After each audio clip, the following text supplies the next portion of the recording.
Pas encore de chars Abrams en Ukraine selon le Pentagone, mais le Léopard allemand pourrait bientôt être sur la ligne de front. Des annonces sont attendues ce mercredi. Helsinki pourrait faire cavalier seul dans son processus d'adhésion à l'OTAN, conséquence de tensions diplomatiques entre Stockholm et Ankara. Après Donald Trump et Joe Biden, l'ex-vice-président américain Mike Pence est visé à son tour par une enquête après la découverte de documents confidentiels à son domicile.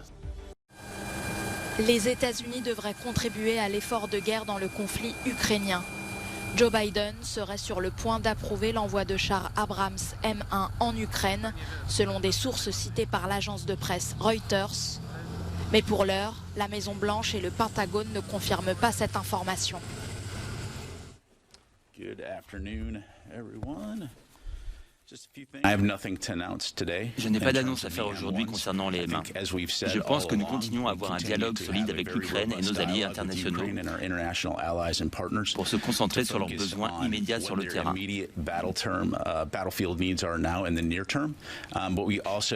Mais nous avons aussi des discussions sur qui pourrait avoir besoin à moyen terme et nous continuerons d'avoir ces discussions. Des déclarations américaines qui interviennent alors qu'Olaf Scholz avait demandé du renfort militaire aux États-Unis. Le chancelier qui, pour sa part, devrait annoncer l'envoi de chars Léopard à l'Ukraine ce mercredi devant les parlementaires allemands. Pendant ce temps, Volodymyr Zelensky continue de réclamer un soutien militaire accru.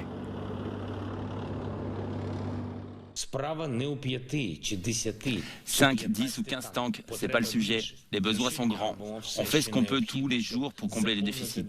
Et je remercie tous ceux qui nous aident. Cependant, les discussions doivent se terminer par des décisions. Des décisions sur un réel renforcement de notre défense contre les terroristes. Des combats qui devraient s'intensifier dans les prochaines semaines sur la ligne de front dans le sud et l'est de l'Ukraine.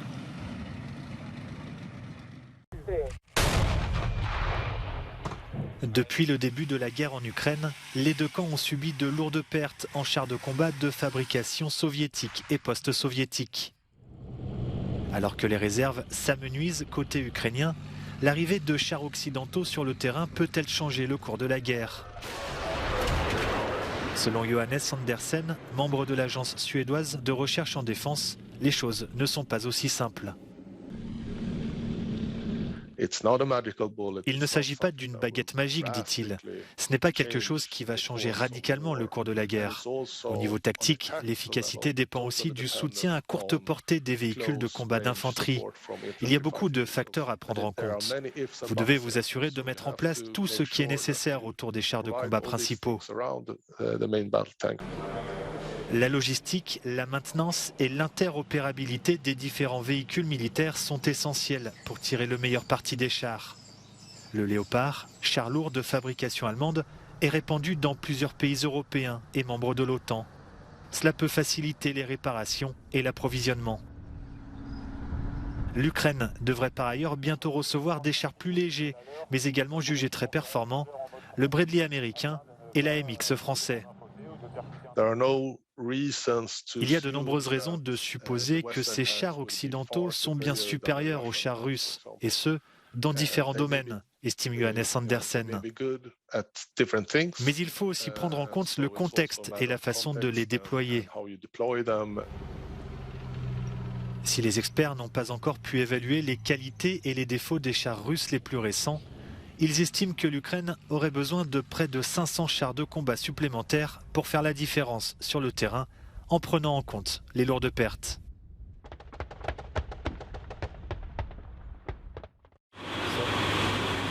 Une pause des pourparlers trilatéraux engagés avec la Turquie. C'est le souhait du président finlandais qui a déposé une candidature commune avec la Suède pour intégrer l'OTAN. Selon son ministre des Affaires étrangères, le gouvernement réfléchit à une possible adhésion sans Stockholm, car la Turquie freine l'adhésion de la Suède à l'organisation transatlantique. Il faut dire que l'affaire du Coran brûlé dans le pays a mis le feu aux poudres. Affaiblie, la Suède joue l'apaisement. J'appelle au calme, on veut reprendre les discussions. Nous sommes convenus que des progrès avaient été faits.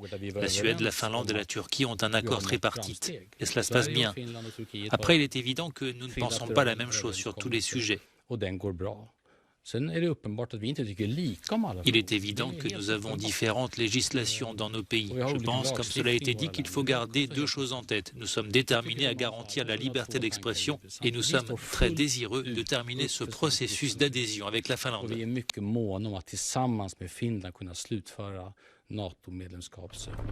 Une candidature commune lancée en mai dernier, quelques mois après le début de la guerre en Ukraine. Mais la récente manifestation anti-islam à Stockholm et le lien, selon Ankara, étroit entre les Kurdes du PKK et la Suède fragilisent aujourd'hui cette adhésion. L'ancien vice-président américain Mike Pence a annoncé la découverte de documents classés confidentiels à son domicile dans l'Indiana. L'élu républicain s'est dit d'accord pour coopérer pleinement avec les investigations. L'affaire intervient après que des documents de même nature ont été retrouvés dans la résidence familiale de l'actuel président Joe Biden, débouchant sur l'ouverture d'une enquête. Concernant Mike Pence, la porte-parole de la Maison-Blanche a préféré botter en touche.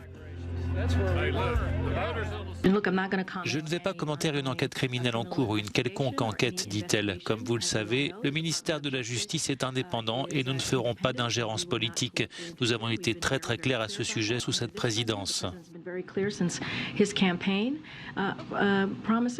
L'ex-président républicain Donald Trump est lui aussi visé par une enquête judiciaire pour avoir conservé des cartons entiers de documents confidentiels dans sa résidence de Floride.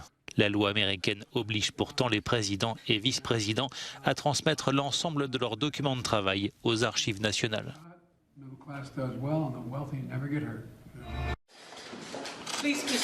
La Nouvelle-Zélande a un nouveau Premier ministre, Chris Hipkins, 44 ans, a prêté serment lors d'une cérémonie à Wellington.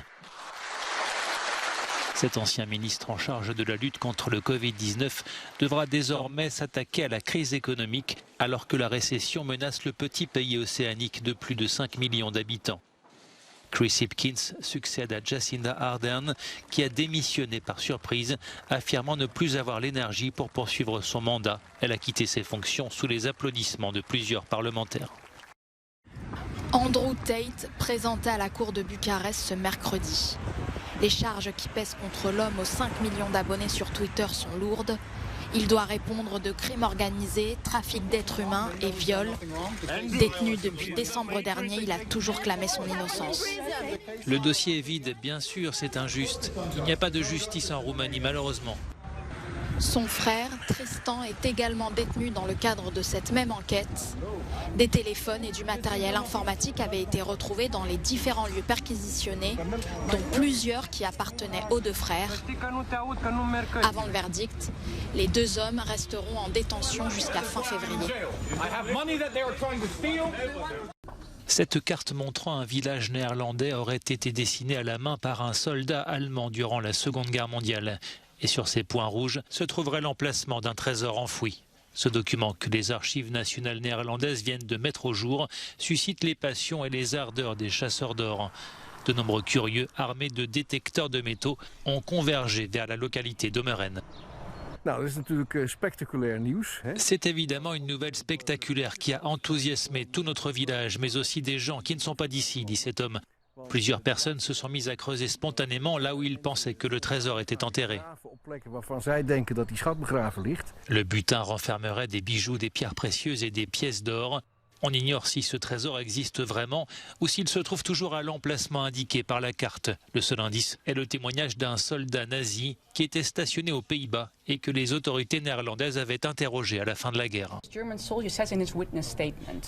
Dans son témoignage, ce soldat allemand explique que sa compagnie était à Arnhem en août 1944 quand il y a eu un bombardement. Un bâtiment abritant une banque a été endommagé, la chambre forte dans la banque a été touchée et tous les biens qui s'y trouvaient se sont retrouvés dans la rue. Les soldats ont ramassé tout ce qu'ils avaient trouvé, ont placé leur butin dans des caisses de munitions et l'ont caché pendant plusieurs mois. Mais vers avril 1945, lorsque les Alliés sont arrivés et qu'ils étaient sous pression, ils ont décidé d'enterrer le trésor. Sur la base du témoignage et de la carte dessinée par ce soldat, les autorités néerlandaises avaient entrepris des recherches dès 1947 sans ne jamais rien trouver. L'espoir est encore permis.